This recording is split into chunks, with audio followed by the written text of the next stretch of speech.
Halo, selamat datang kembali di channel Ryuzi. Di video kali ini kita akan membahas kembali manhwa It's Over the Queen's of Rice, Husband is Actuality Invisible. Tapi seperti biasa, alangkah baiknya tekan tombol like dan subscribe-nya terlebih dahulu agar Mimin semangat membuat videonya. Dan tanpa basa-basi lagi, kita ke alur ceritanya. Di part sebelumnya, kita diperlihatkan Wang Cai yang merasa senang ketika melihat Yotian bahagia, walaupun Wang Cai hanya bisa menontonnya. Di suatu tempat, Sayuan bingung dengan apa yang dilakukan oleh Kekaisaran Dongyan dan Pavilion Tianji. Mengapa mereka hanya ditempatkan di utara kota Kekaisaran? Dan juga, Pavilion Tianji membuat pulau terapung. Kekaisaran Dongyan memindahkan kota kecil sebagai istana. Sayuan bingung, bagaimana bisa Kekaisaran Dongyan dan Pavilion Tianji membawa semua orang untuk datang ke Yan Agung. Tampaknya mereka ingin menghargai betapa malunya aku ketika aku berada di akhir hidupku, ucap si Royen. Sayuan mengatakan, dengan begitu banyak orang di sini, aku khawatir mereka ingin menonton pertunjukan monyet. Namun, perilaku mereka memang agak aneh. Tidak peduli rencana apa yang mereka miliki, mereka akan tetap bertarung. Bunuh saja bajingan itu. Jika mereka bertarung langsung, mereka tidak bisa menang dengan mengandalkan mereka. Benar-benar kaisar yang sembrono, ucap pikiran Ziroyen.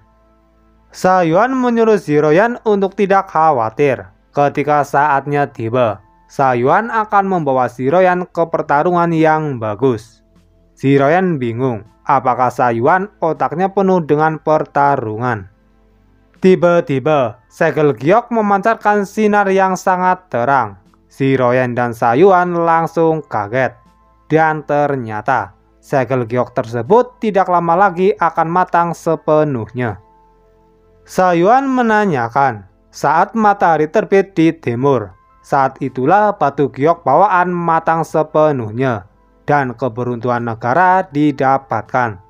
Tampaknya, kecepatannya lebih cepat dari yang diharapkan. Apakah kamu siap? Tidakkah kamu takut? Jangan bercanda, akankah aku takut? Ucap Ziroyen. Tiba-tiba seekor naga emas muncul dari langit. Ziroyen langsung pergi ke naga emas tersebut. Ziroyen mengatakan, hari-hari ini kalian mungkin telah mendengar banyak tentang rumor dan mempelajari berita.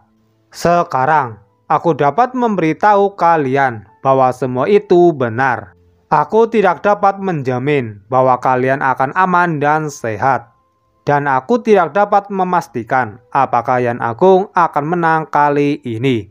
Tetapi, aku bisa menjamin satu hal. Jika mati, aku pasti akan menjadi yang pertama. Tahukah kalian, pangeran favorit kalian pernah mengatakan sepatah kata padaku.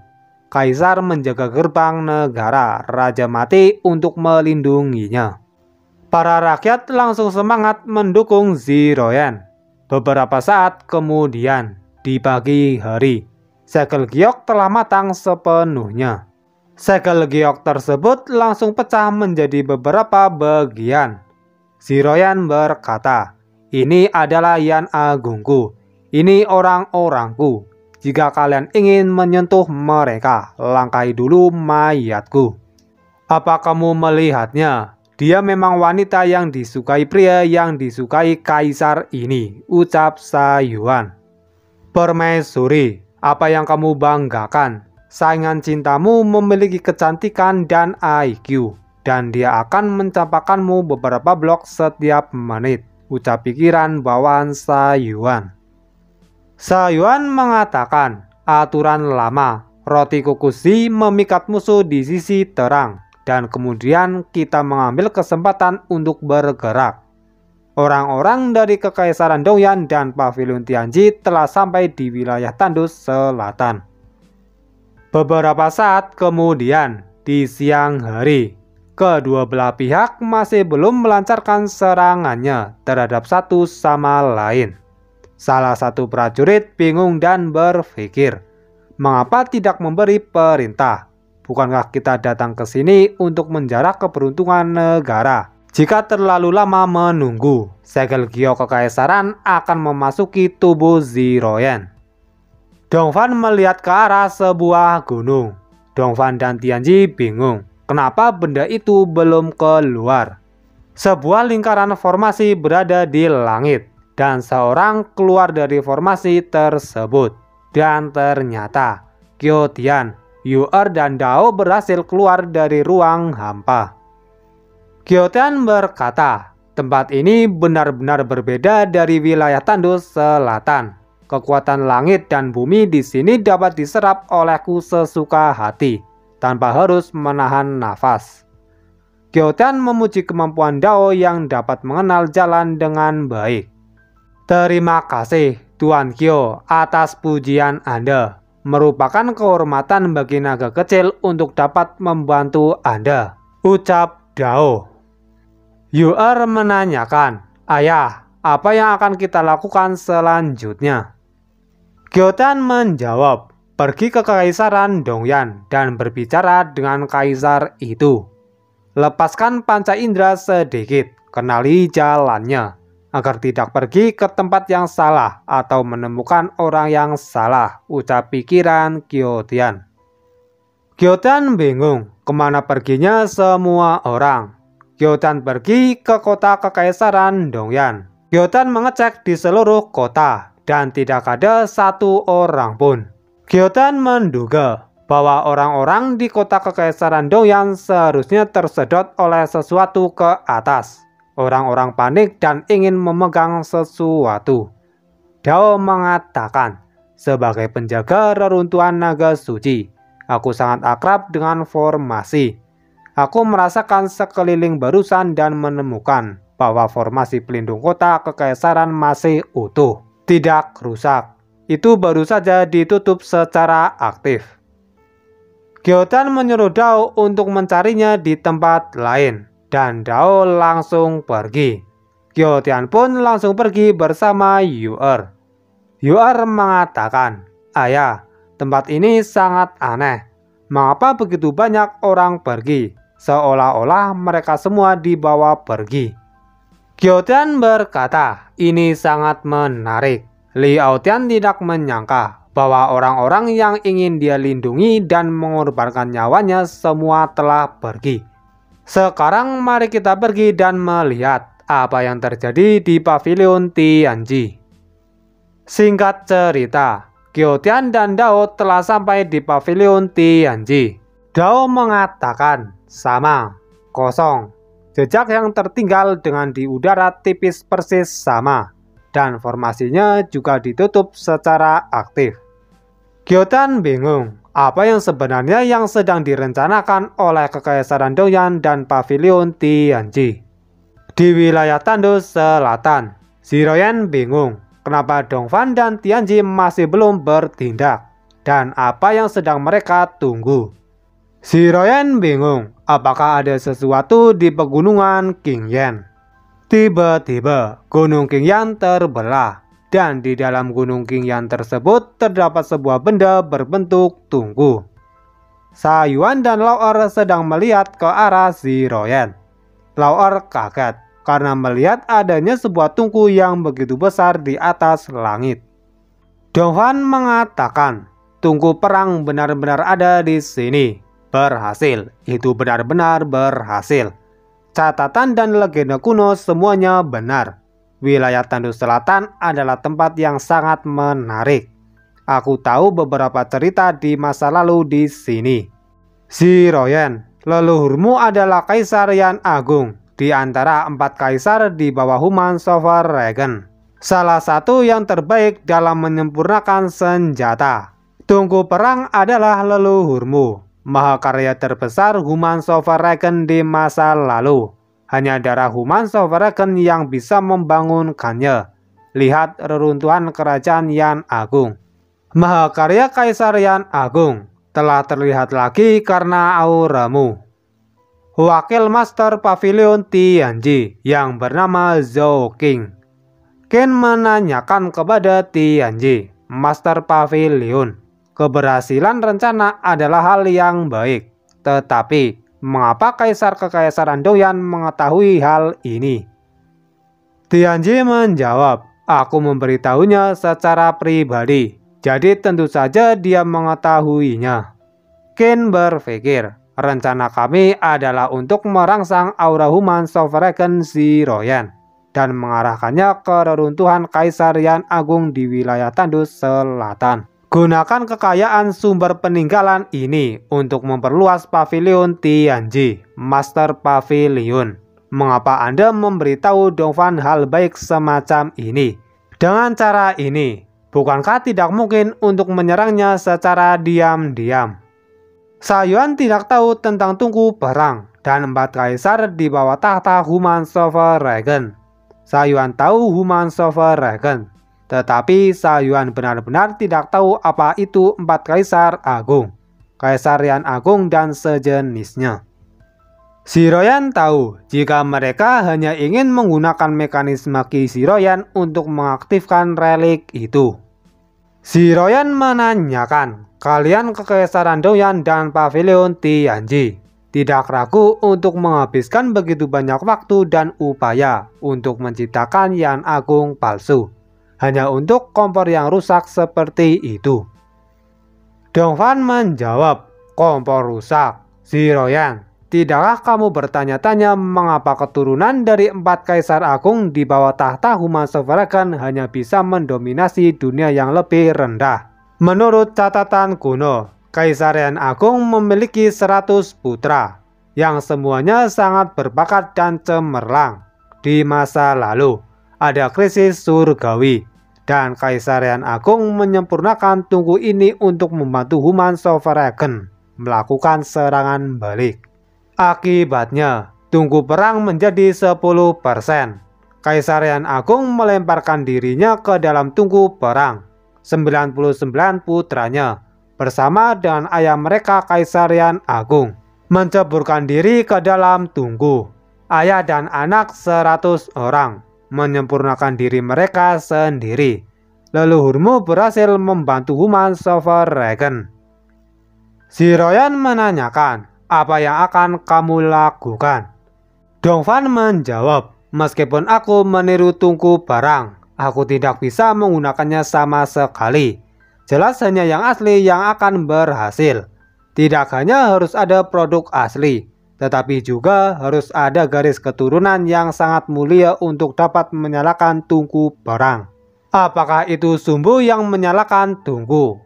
Atau bahan utamanya itu adalah kamu Ziroyan, garis keturunan Kaisar Manusia Ortodoks, keturunan Human Sovereign. Tianji mengeluarkan aura di jarinya, dan Tianji menggerakkan tungku palsunya ke arah tungku perang yang asli.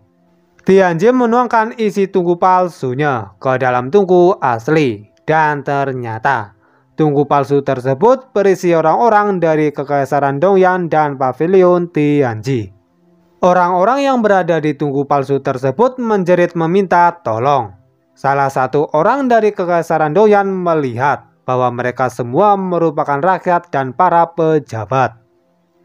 Orang tersebut menanyakan kepada Dongfan, mereka adalah orang-orang Kekaisaran Dongyan kita, pejabat Kekaisaran Dongyan yang mulia. Apa yang kamu lakukan? Ken menanyakan kepada Tianji, Master Pavilion, tidakkah Anda melihat bahwa ada banyak murid Pavilion Tianji kita di antara mereka yang dituangkan ke dalam tungku barang? Tianji menjawab, benar, selain para murid, ada juga orang-orang di Pavilion Tianji kita. Tunggu, lemparkan dirimu ke tungku, atau biarkan Master Pavilion melemparkanmu secara pribadi. Dongfan mengatakan, sekarang tidak perlu menyembunyikan apapun darimu. Keberuntungan yang lewat hanya bisa menyelamatkan kerajaan Dongyan untuk sementara waktu. Lalu bagaimana jika dipadukan dengan keberuntungan, dengan tungku perang? Mengapa tidak saudaraku Zhou Tianji dan aku menciptakan Kekaisaran Dongyan lainnya dengan keberuntungan dan membawa pengakuan surga dan bumi? Itu hanya beberapa orang biasa, jadi apa salahnya meninggalkan mereka? Ken mendekati Ziroyan dan memperkenalkan dirinya, dan meminta kepada Ziroyan untuk ikut bergabung. Karena melihat situasi yang tidak menentu, Ziroyan mengizinkan Ken untuk bergabung. Karena orang ini belum mengatakan soal namanya, jadi Mimin akan menamainya MS atau Misterius. MS menyuruh semua keluarga Liu untuk ikut bergabung dengan Ziroyan untuk melawan balik Kaisar Dongfan. Mereka yang ingin bertahan hidup, bergabunglah melawan musuh, ucap Ziroyan. Dongfan tersenyum dan mengatakan, apakah kalian pikir bahwa jika kalian bergabung, kalian akan selamat? Dongfan memanggil sekelompok orang misterius dan menyuruhnya untuk menyerang. Ken menyuruh para bawahannya untuk menyerang. Ken menghadapi salah satu dari orang misterius, dan ternyata Ken langsung terluka hanya dengan satu serangan. MS juga menerima serangan dari orang misterius tersebut dan memuntahkan darah. MS terpental dan menabrak Shin hingga Shin memuntahkan darah. MS menyadari bahwa orang misterius tersebut adalah kultivator fisik dari dunia kultivasi tubuh. MS ragu apakah mereka bisa mengalahkannya. Kita panggil orang misterius dari kultivator fisik dengan sebutan KT atau kultivasi tubuh. KT tiba-tiba muncul di hadapan MS, dan KT juga tiba-tiba diserang oleh seseorang hingga KT terpental. Dan ternyata seorang yang menyerang KT adalah Ziroyan. Ziroyan mengatakan apakah Perdana Menteri Dongyan yang telah menyebabkan banyak masalah pada ayahku. 4 raja besar di bawah komandomu masih mati-matian melawan. Jangan biarkan aku meremehkanmu orang Dongyan. Untuk membiarkan seorang gadis kecil mengajariku pelajaran, ini benar-benar menjadi lebih baik, ucap MS. MS berpikir, keinginan terakhir yang dibuat oleh kakak tertua adalah untuk melindungi rakyat Dongyan dan melindungi Dongyan dengan baik. MS dan para anggota keluarga Liu langsung bersemangat untuk membunuh musuh. Beberapa saat kemudian, Ziroyan sedang menghadapi 3 KT, dan Ziroyan berhasil membekukan mereka bertiga untuk sementara waktu. Ziroyan berpikir, apa yang disebut kultivasi fisik tidak lebih dari itu. Kalian macam apa ini? Mengapa aku tidak bisa menggunakan kecepatan dan kekuatan yang sangat aku banggakan? Tiba-tiba ada seorang dari belakang Ziroyan yang mau menyerang Ziroyan secara diam-diam. Sayuan yang melihatnya langsung menolong Ziroyan dengan memotong lengan orang tersebut dan langsung menendangnya. Sayuan menanyakan, bisakah kau lebih berhati-hati? Tidakkah kamu memperhatikan serangan diam-diam seperti itu? Ziroyan menyerang KT dan menanyakan, bukankah ada kamu? Sayuan menjawab, lucu banget. Kamu tidak khawatir aku sengaja tidak bertindak. Saat kamu mati, kakak Kyo akan menjadi milikku sendiri. Kamu tidak akan, aku percaya kamu, ucap Ziroyan. Sayuan dan Ziroyan langsung serius. Sayuan berkata, kalau begitu selanjutnya, Kaisar ini akan memberimu pelajaran yang bagus. Apa yang harus dilakukan dalam perang? Apa itu? Tanya Ziroyan. Sayuan menjawab, untuk bertarung, lalu bertarung. Mereka berempat sedang menghadapi para KT. Ken mengatakan mereka semua berasal dari dunia alam rendah, kultivator fisik dari wilayah Tyrant Body. Para kultivator fisik dari sekte Tyrant Body semuanya adalah orang-orang yang sembrono dan berpikiran tunggal. Tiba-tiba, Master Sekte Tyrant Body yang bernama Yuanba telah tiba di medan peperangan. MS tahu jika itu adalah Yuanba, Master dari Sekte Tyrant Body. MS bingung mengapa Yuanba masih belum bergerak. Ken menyuruh MS untuk tidak khawatir karena mereka juga memiliki orang yang mempunyai kekuatan yang menakutkan di sini. Di sisi lain, Sha Yuan sedang keasikan saat sedang bertarung dan menyuruh para KT untuk segera maju menghadapinya. Sha Yuan tertawa kesenangan. Di sisi lain, Ziroyan telah memotong tubuh KT menjadi dua bagian. Ziroyan melihat Sha Yuan yang sedang bertarung dan berpikir, kita bertarung berdampingan dengan baik. Mengapa dia tiba-tiba bergegas masuk ke dalam kerumunan? Semakin sempit pertarungannya, semakin banyak kultivator fisik di sekitar yang takut padanya. Jika terus seperti ini, dia tidak akan bisa bertahan terlalu lama. Gerakannya agak lambat, mungkin dia mulai lelah. Yuanbe mengeluarkan aura di tubuhnya dan berniat akan segera bergerak. Yuanbe menanyakan kepada Tianji untuk tidak melupakan janjinya. Tianji menyuruh Yuanbe untuk tidak khawatir karena mereka berdua telah membuat kontrak dan tidak mungkin di antara mereka berdua melanggarnya. Setelah itu, Yuanbe melihat Ziroyan dan bersiap-siap untuk menyerangnya. Yuanbe langsung mendekati Ziroyan. Ziroyan merasakan sesuatu. Ziroyan melihat ke belakang dan ternyata Yuanbe menyerang Ziroyan dari belakang. Tetapi Ziroyan dengan cepat menghindari serangannya. Tidak hanya menghindar, Ziroyan juga mampu menyerang Yuanbe hingga pipi Yuanbe tergores.